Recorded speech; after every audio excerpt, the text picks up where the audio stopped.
The military base cafeteria buzzed with the usual morning chatter as soldiers grabbed their breakfast before the day's training began. Steam rose from coffee cups while conversations about weekend plans and upcoming deployments filled the air. At a corner table near the windows, Captain Jake Morrison sat with his squad, their uniforms crisp and their attitudes relaxed after a successful week of exercises. Jake had always been the joker of his unit. His quick wit and easy smile made him popular among the younger soldiers, though his tendency to speak before thinking sometimes got him into trouble. At 28, he had climbed the ranks steadily, earning respect for his tactical skills and leadership abilities. However, his informal approach to hierarchy occasionally raised eyebrows among senior officers. The conversation at their table had turned to the upcoming joint training exercise that would bring together various special operations units from across the country. Jake's squadmate, Sergeant Tommy Chen, was explaining the logistics when he mentioned that even SOCOM would be sending representatives. Special Operations Command doesn't mess around, Tommy said, taking a sip of his coffee. Their people are the real deal. I heard they're bringing some of their top commanders to observe our performance. Jake leaned back in his chair, a mischievous grin spreading across his face. Commanders, huh? Probably some old guys in their 50s who've been sitting behind desks for the past decade. I bet they couldn't keep up with us in the field anymore. The other soldiers at the table exchanged glances. They knew Jake's tendency to make bold statements, but his casual dismissal of SOCOM leadership seemed particularly brazen, even for him. Corporal Lisa Martinez, the only woman in their immediate group, shook her head with a slight smile. You might want to watch what you say, Jake. You never know who might be listening, she warned, though her tone was more amused than concerned. Jake waved off her caution. Come on, Lisa. We're just having a conversation. Besides, it's not like any SOCOM big shots are hanging out in our cafeteria. As if summoned by his words, the cafeteria doors opened, and a small group of officers entered. They wore standard military fatigues, but there was something different about their bearing. They moved with a precision and awareness that caught the attention of several soldiers in the room. The group consisted of 3 men and 1 woman, all appearing to be in their 30s or early 40s. Jake noticed them but didn't think much of it initially. Visiting officers were common on the base, especially with the upcoming exercise. He continued his conversation, his voice carrying slightly more than it should have in the now quieter cafeteria. I'm telling you, these SOCOM types probably haven't seen real action in years, Jake said, completely oblivious to the fact that several nearby tables had gone silent. They're probably more concerned with paperwork than actual operations these days. Tommy kicked Jake under the table, trying to signal him to lower his voice, but Jake was on a roll. He had always enjoyed being the center of attention, and the slight audience seemed to encourage him further. The group of visiting officers had found seats at a table not far from Jake's group. The woman among them was particularly striking, not because of her appearance, but because of the way she carried herself. She was of average height, with dark hair pulled back in a regulation bun, but her posture and the way her eyes constantly scanned the room suggested someone accustomed to command in high-stakes situations. Jake's voice continued to carry across the cafeteria as he expanded on his theory about SOCOM leadership. I bet if you asked any of these commanders about their actual field experience, they'd give you some story from 20 years ago. The military's changed, but some of these people are still living in the past. The woman at the nearby table had been quietly eating her breakfast while listening to her colleagues discuss operational details for the upcoming exercise. However, Jake's increasingly loud commentary was becoming impossible to ignore.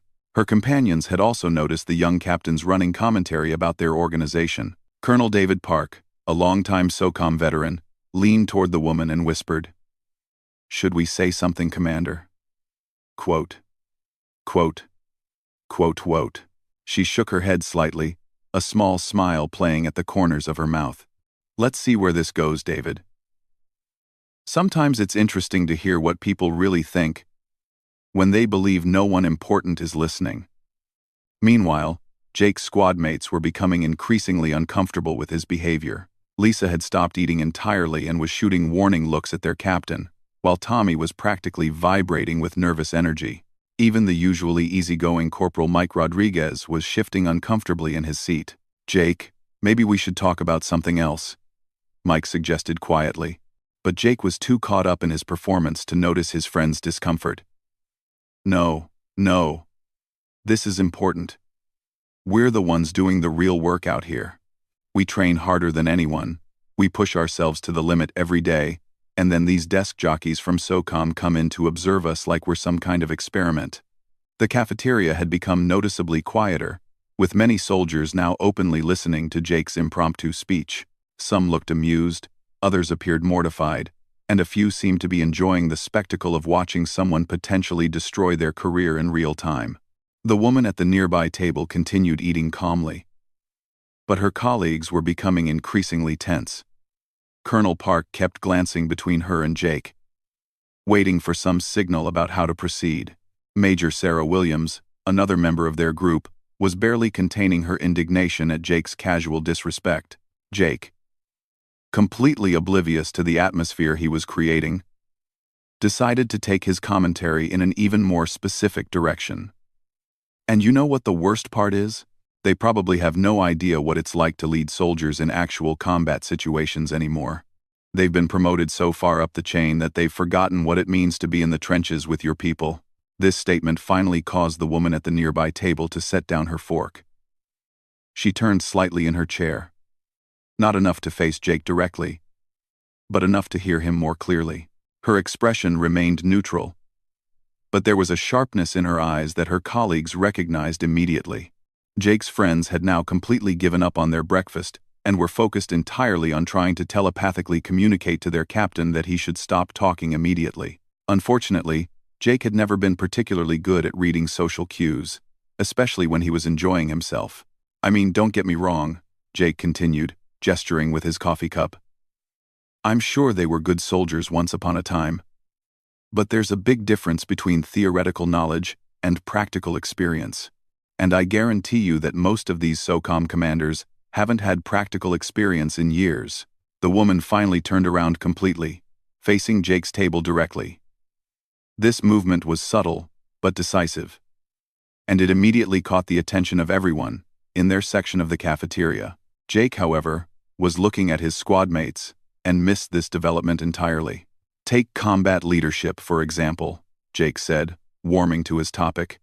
You can't learn that from a textbook or a briefing room. You learn it by being there, by making split-second decisions when lives are on the line, by earning the respect of your soldiers through shared hardship and mutual trust. The irony of his statement wasn't lost on the listening audience, as Jake was currently demonstrating a spectacular lack of judgment and leadership awareness. His squad mates had now progressed from uncomfortable to genuinely panicked, with Lisa actually putting her head in her hands. The woman at the nearby table stood up slowly, her movement causing a ripple of attention throughout the cafeteria. She was clearly military, but there was something about her presence that commanded respect even from across the room. She walked over to Jake's table with measured steps, her expression unreadable. Jake finally noticed the approaching figure and looked up with a friendly smile, still completely unaware of what he had started. Good morning, ma'am. Nice to see some visiting officers taking the time to eat with us regular soldiers. The woman stopped directly beside Jake's chair, her hands clasped behind her back in a classic military posture. Captain Morrison, isn't it? She said, her voice calm and clear. Jake was momentarily surprised that she knew his name, but quickly recovered his composure. Yes, ma'am. Though I don't think we've been introduced. Are you here for the upcoming exercise? I am, she replied simply. I couldn't help but overhear your conversation about SOCOM leadership and their qualifications for command positions. You seem to have some strong opinions on the subject. Jake's squadmates were now practically vibrating with nervous energy. But Jake himself remained obliviously confident. Well, ma'am, I believe in speaking honestly about important issues. Too many people in the military are afraid to say what everyone's thinking. And what exactly is everyone thinking, Captain? She asked, her tone remaining perfectly professional. Jake leaned back in his chair, clearly enjoying what he perceived as an opportunity to share his wisdom with an interested audience. That there's a disconnect between the people making decisions and the people carrying them out. That some of our senior leadership has been away from actual operations for so long that they've lost touch with what modern warfare really requires. The woman nodded thoughtfully. I see. And you believe that current SOCOM leadership falls into this category? Absolutely, Jake said without hesitation. I mean, I'm sure they were competent soldiers in their time, but that time has passed. The military has evolved, technology has changed, and the nature of our missions has become more complex. We need leaders who understand these realities from current, hands-on experience. The cafeteria had become so quiet that Jake's words seemed to echo off the walls. Even the kitchen staff had stopped their work to listen to this conversation. The woman's colleagues at the nearby table were watching with expressions that ranged from fascination to horror, waiting to see how their commander would handle this unprecedented situation. That's a very interesting perspective, Captain, the woman said. Tell me, what kind of qualifications do you think someone should have to effectively lead special operations forces in today's environment? Jake was clearly pleased by the question and launched into what he obviously considered a well-reasoned analysis. First, they need recent combat experience.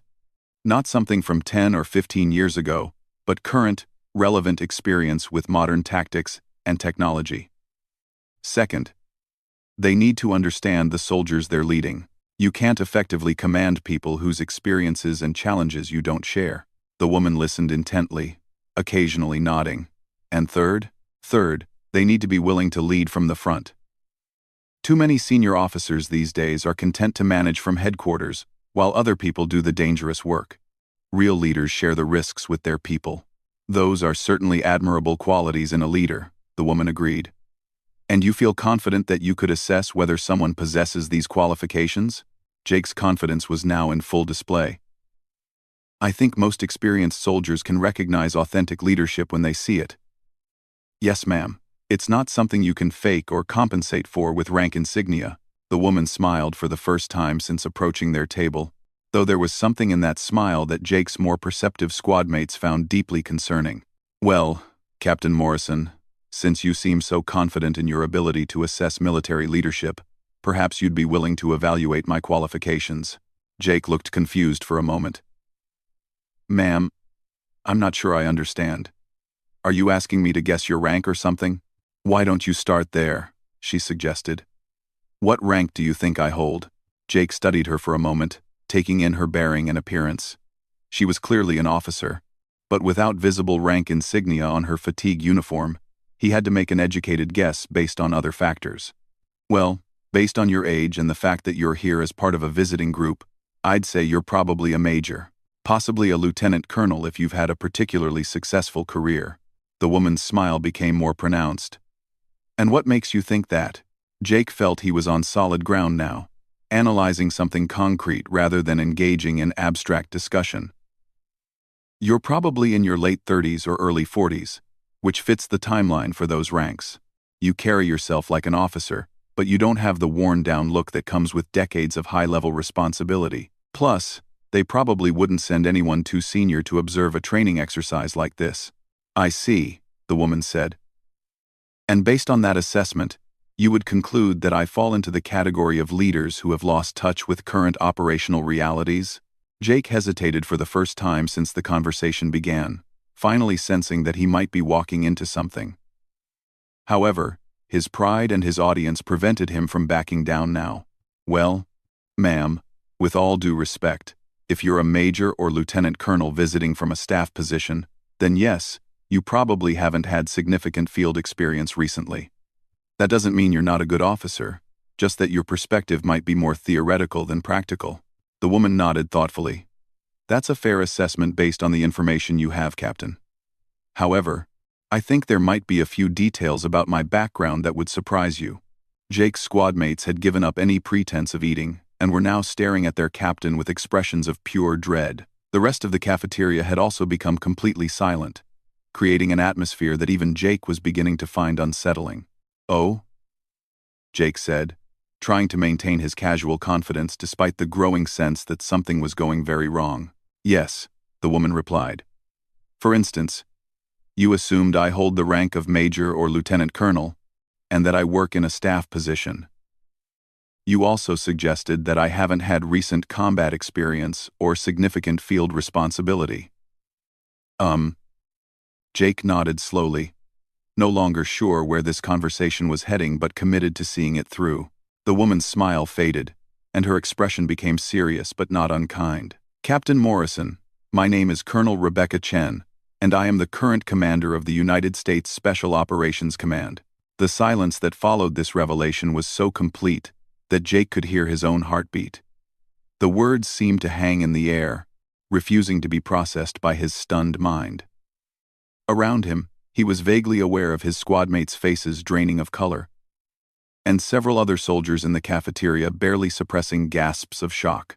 Jake opened his mouth to speak, but no words came out. He tried again, managing only a strangled, "Ma'am?" Colonel Chen continued in the same calm, professional tone she had maintained throughout their conversation. I took command of SOCOM 8 months ago, following my promotion from my previous position as commanding officer of the 1st Special Forces Operational Detachment Delta. Before that, I spent 15 years in various special operations roles, including 4 combat deployments to Afghanistan and 3 to other classified locations. Jake felt as if the ground had disappeared beneath him. Everything he had said over the past 20 minutes was now replaying in his mind with horrifying clarity. Each casual insult and dismissive comment taking on a weight that threatened to crush him completely. I have a master's degree in strategic studies from the Army War College, but more importantly, I have led soldiers in combat operations continuously for the past decade and a half. My last field command ended 6 months before my current appointment, and I make it a point to participate in training exercises with operational units at least once per month to maintain my connection with current tactics and challenges. The colonel paused, letting her words sink in before continuing. So, Captain Morrison, based on this additional information, how would you now assess my qualifications to lead Special Operations Forces? Jake's mind was completely blank. The confident, articulate officer who had been holding court just minutes earlier had been replaced by a man who couldn't form a coherent thought, let alone a response.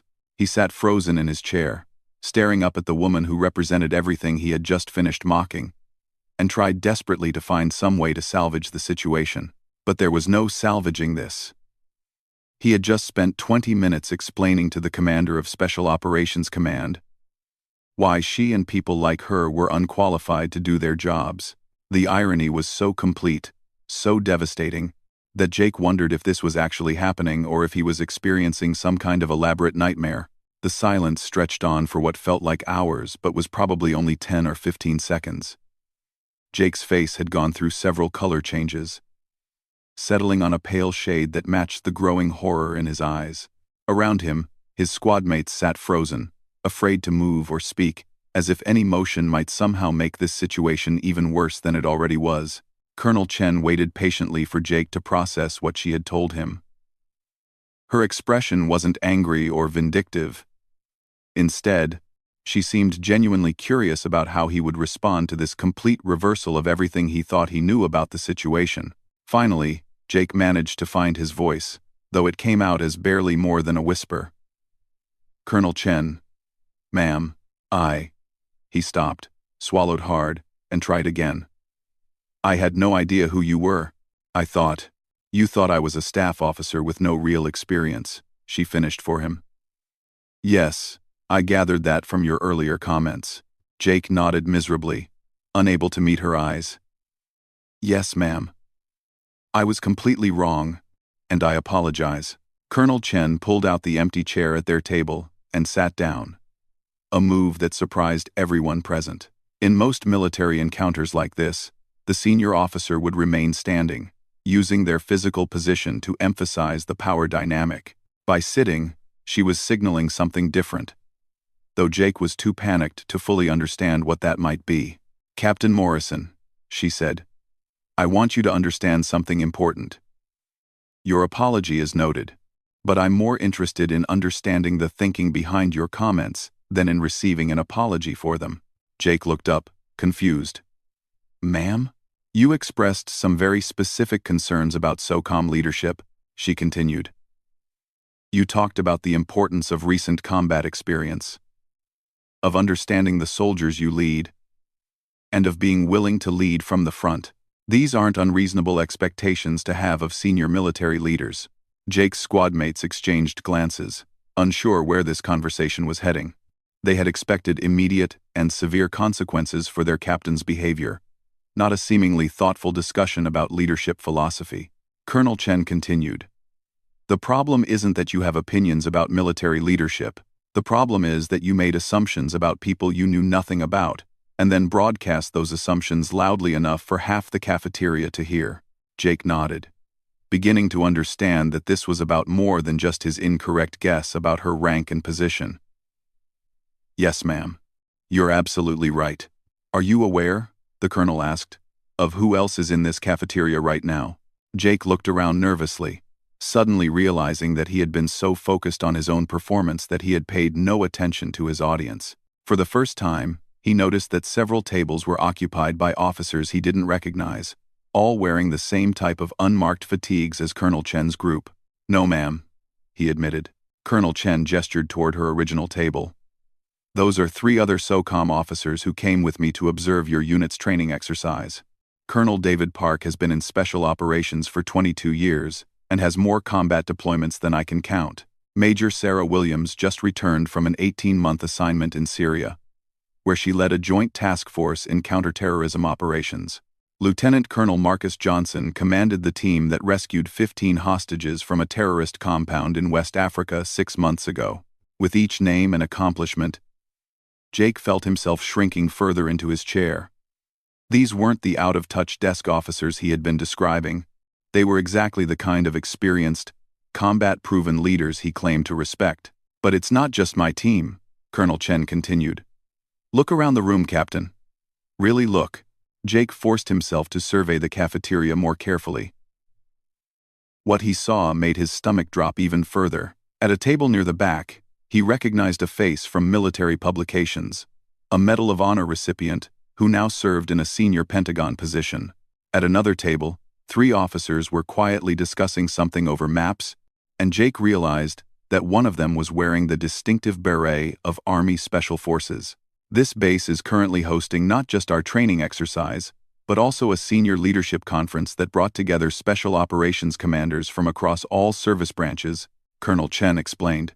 Your commentary about SOCOM leadership being out of touch and inexperienced was delivered to an audience that included some of the most experienced and accomplished military leaders in the country. Jake felt physically ill. What had started as casual conversation with his squad had turned into a public humiliation not just of himself, but of leaders who had dedicated their lives to serving their country with distinction. The magnitude of his mistake was becoming clearer with each passing moment. Ma'am, Jake said, his voice barely audible, I don't know how to begin to apologize for this. Colonel Chen studied him for a moment before responding. Captain, I'm going to tell you something that might surprise you. Some of your points about leadership were actually valid, even insightful. The qualities you described, recent experience, understanding of soldiers, willingness to lead from the front, these are things I think about every day in my position.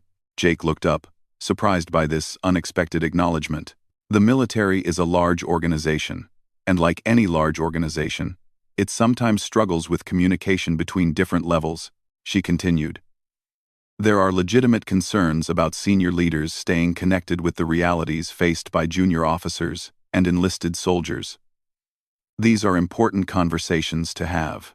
She paused, letting this sink in before continuing.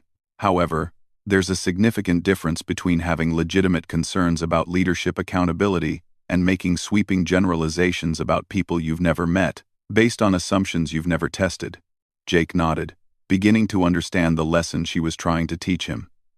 Yes, ma'am. I was speaking from ignorance, not knowledge. Exactly, Colonel Chen confirmed. And in doing so, you demonstrated precisely the kind of poor judgment that would make me question someone's readiness for increased responsibility. This observation hit Jake like a physical blow. He had been proud of his rapid promotion and had assumed that his next advancement was just a matter of time and continued good performance. Now he realized that his behavior today might have serious consequences for his career trajectory. Ma'am, is there anything I can do to make this right? Jake asked. Colonel Chen considered this question for several moments, during which the entire cafeteria seemed to hold its breath. Finally, she spoke. Captain Morrison, I'm going to give you an opportunity that most officers don't get after making this kind of mistake. Jake waited, afraid to hope but unable to stop himself from wondering what she might mean. For the next week, during our joint training exercise, you're going to be temporarily assigned to my staff as an observer, she said. You'll attend planning meetings, observe decision-making processes, and see firsthand how special operations leadership actually functions. Jake's squadmates looked amazed. This wasn't the punishment they had expected. It sounded almost like a reward, though Jake himself wasn't sure how to interpret it. Colonel Chen continued. At the end of that week, you're going to write a detailed report comparing your preconceptions about senior military leadership with your actual observations. That report will go into your personnel file, and it will be considered by any promotion board that reviews your record in the future. Now Jake understood. This wasn't a reward, it was a test. He would have to demonstrate that he could learn from his mistakes and develop a more mature understanding of military leadership, or his career would likely stagnate at his current rank. Do you understand what I'm offering you, Captain? Colonel Chen asked. Yes, ma'am, Jake replied. You're giving me a chance to prove that I can grow from this experience and become a better officer. That's exactly right, she confirmed. But understand that this opportunity comes with conditions. For the next week, you will conduct yourself with absolute professionalism. You will listen more than you speak, observe more than you comment, and learn more than you assume. Any behavior that reflects poorly on you or your unit will result in immediate dismissal from the program and formal disciplinary action. Jake felt a mix of relief and terror. The relief came from realizing that his career might not be over. The terror came from understanding that he would be under intense scrutiny for the next week, with his future hanging in the balance. I understand completely, ma'am, Jake said. Thank you for this opportunity. Colonel Chen stood up from the table, her demeanor shifting back to the authoritative bearing that befitted her position. Report to the Joint Operations Center at 0700 tomorrow morning. Captain, bring a notebook, and be prepared to learn. Yes, ma'am, Jake replied, standing at attention. As Colonel Chen walked back toward her table, the cafeteria remained unnaturally quiet. Jake's squadmates stared at him with expressions that mixed amazement, relief, and concern. They had just witnessed their captain go from potential career suicide to an unprecedented opportunity in the span of a single conversation. Lisa Martinez was the first to break the silence at their table.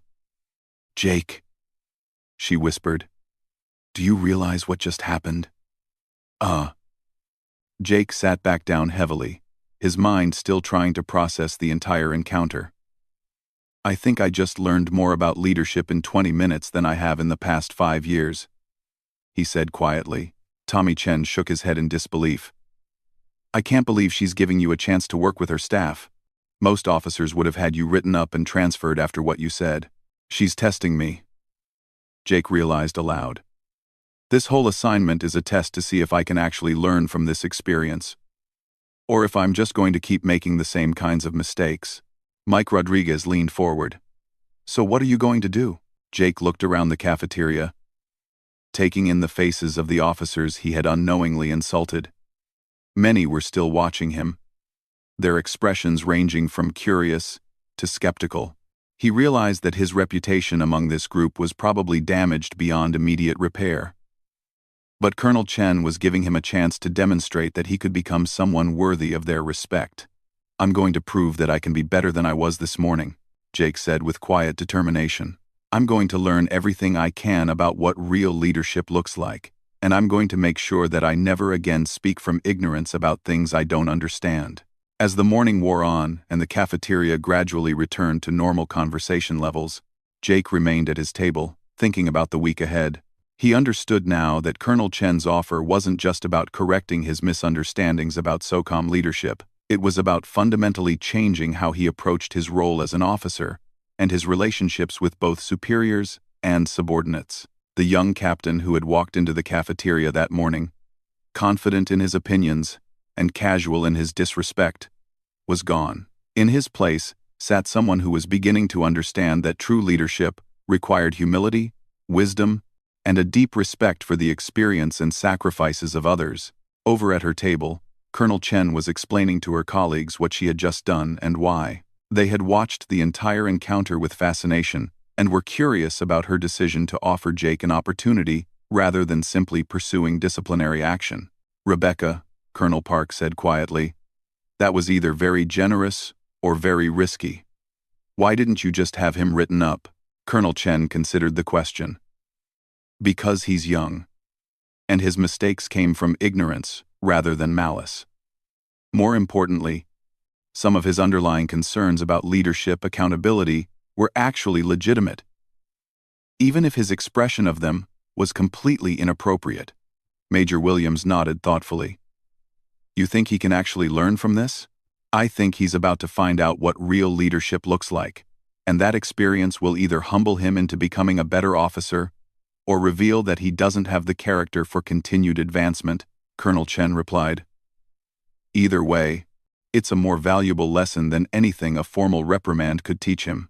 As the group prepared to leave the cafeteria, Colonel Chen took one last look at Jake's table. The young captain was still sitting with his squad mates, but his entire demeanor had changed. The casual arrogance was gone, replaced by a seriousness that suggested he truly understood the magnitude of what had just occurred.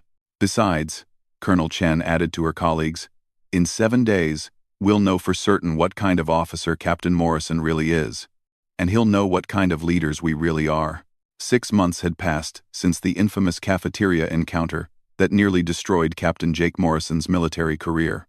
The joint training exercise that followed had been the most challenging and educational week of his professional life, and the report he wrote afterward had become a case study in professional development that was now used in military leadership courses across multiple branches of service. Jake stood in his quarters, carefully adjusting his dress uniform for what would be one of the most important days of his career. Today, he was scheduled to give a presentation to a gathering of senior military leaders about lessons learned from his experience working with SOCOM leadership. More significantly, Colonel Rebecca Chen would be in attendance, and this would be his first opportunity to see her since completing his assignment with her staff. The transformation in Jake over the past 6 months had been remarkable. The arrogant young officer who had dismissed senior leadership as out-of-touch desk jockeys was gone, replaced by someone who understood the complexity and weight of command responsibility. His time with Colonel Chen's staff had opened his eyes to realities of military leadership that he had never imagined. During that intensive week, Jake had observed planning sessions for operations that could affect global stability. He had watched senior leaders make decisions involving millions of dollars and thousands of lives, often with incomplete information and impossible time constraints. He had seen Colonel Chen work 18-hour days, reviewing intelligence reports, consulting with experts, and personally calling the families of soldiers wounded in action. Most importantly, he had learned that the senior leaders he had so casually criticized were not distant bureaucrats, but men and women who carried the weight of every decision and lived with the consequences of every mistake. The theoretical knowledge he had dismissed was actually hard-earned wisdom, and the experience he thought they lacked was more extensive and varied than anything he could imagine. Jake's squadmates had watched his transformation with amazement and, initially, some concern that he might become insufferably serious. However, Jake had managed to maintain his essential personality while developing a much deeper understanding of professionalism and respect. His leadership of their unit had improved dramatically, and his soldiers had responded with increased confidence and performance. The presentation Jake was about to give had been requested after word of his unique experience spread through military leadership circles. The idea of a junior officer being given such intimate access to senior decision-making processes was unprecedented, and many leaders were curious about what lessons could be learned from the experiment. Jake had spent weeks preparing his presentation, working closely with military education specialists to ensure that his experience could be translated into useful insights for other developing leaders. The presentation was titled, "Leadership Through the Lens: A Junior Officer's Journey from Assumption to Understanding." and it had already generated significant interest throughout the military community. As Jake made his final preparations, he reflected on the changes in his life and career since that morning in the cafeteria. His relationship with his subordinates had improved as he learned to balance authority with humility. His performance evaluations had been outstanding, and he was being considered for advanced education opportunities that would have been unthinkable before his encounter with Colonel Chen. More importantly, Jake had developed a genuine passion for studying leadership and organizational behavior. He had begun reading extensively about military history and leadership theory. Not because it was required, but because he had discovered how much he didn't know and how much there was to learn. The venue for today's presentation was the main auditorium at the National Defense University. And Jake knew that the audience would include some of the most senior and experienced military leaders in the country. As he walked toward the building, he felt nervous but not anxious. He had something valuable to share, and he was confident in his preparation. Inside the auditorium, the gathering crowd represented a cross-section of military leadership from all service branches.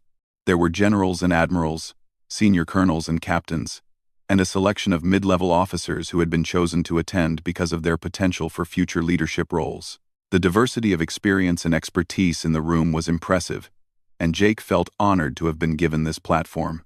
As Jake set up his presentation materials, he spotted familiar faces in the audience.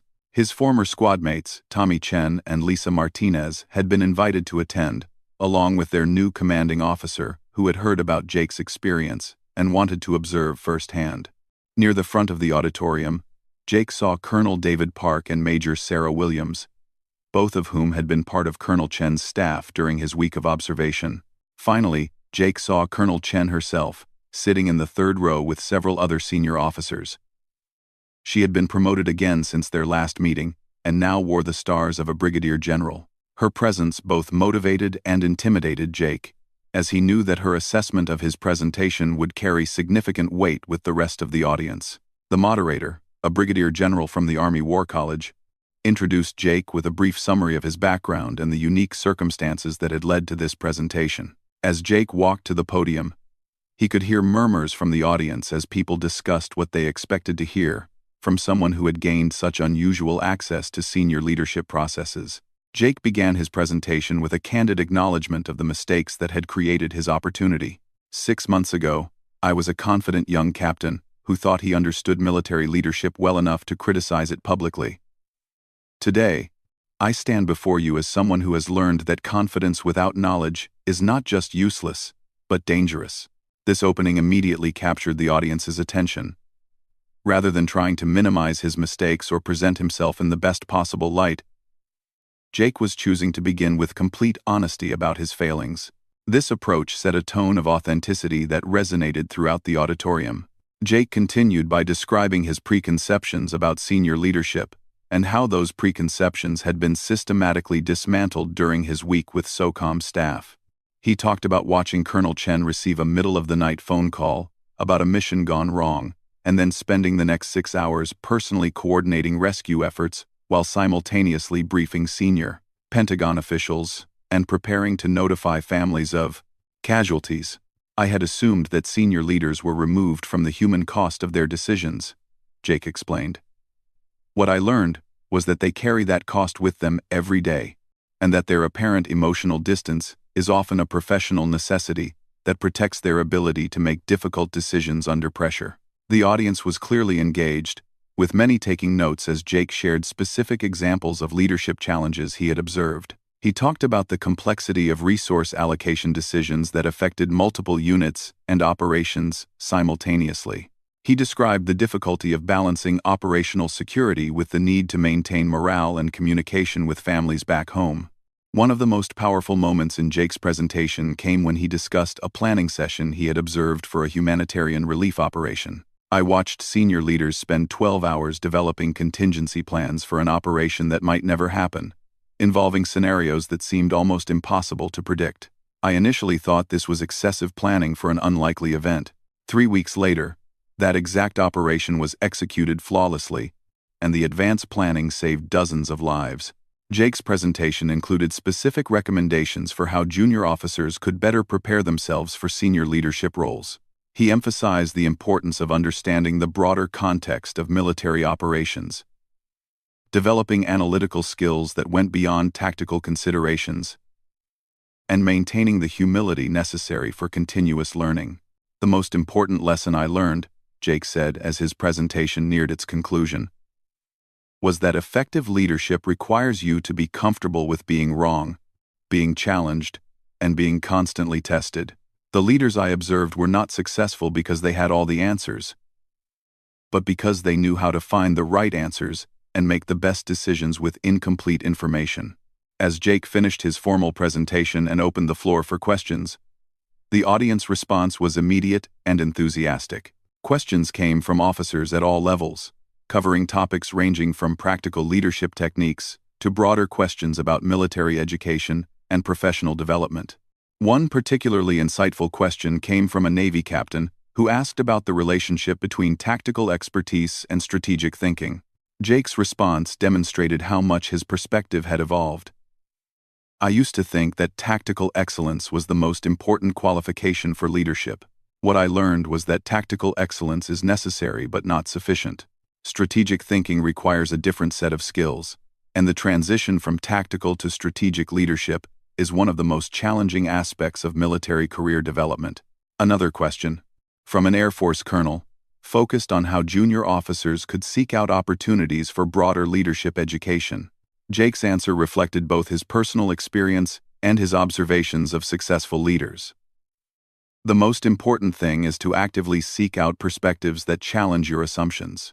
Read broadly, engage with leaders from other services and specialties, and never assume that your current understanding is complete or adequate. As the question period continued, Jake noticed that Brigadier General Chen had not yet spoken. He found himself hoping that she would ask a question or offer some comment on his presentation, but he also understood that she might prefer to evaluate his performance without directly engaging. Finally, as the session was drawing to a close, General Chen raised her hand. Jake felt his pulse quicken as he recognized her. "General Chen," he said, acknowledging her. "Captain Morrison," she began, her voice carrying clearly through the auditorium. "You've described significant changes in your understanding of leadership over the past 6 months. Looking back on your experience, what do you think was the single most important factor in your professional development during that time?" Jake had been hoping for this question, though he hadn't expected it to come from General Chen herself. He had thought carefully about this issue, and his answer was based on deep reflection about his own growth. "Ma'am, I think the most important factor was being forced to observe without being able to participate," Jake replied. "When you're actively involved in operations, you naturally focus on your own responsibilities and immediate challenges. Being an observer allowed me to see the bigger picture and understand how individual decisions fit into larger strategic objectives. It also forced me to listen more than I spoke, which is something I clearly needed to learn how to do." General Chen nodded approvingly. "And how do you plan to maintain that broader perspective as you return to operational responsibilities?" "I've made a commitment to regularly seek out opportunities to expand my understanding," Jake answered. "I'm pursuing additional education in strategic studies, I'm reading more broadly about leadership and military history, and I'm making an effort to understand the perspectives of leaders at different levels and in different specialties. Most importantly, I'm trying to remain humble about how much I still don't know."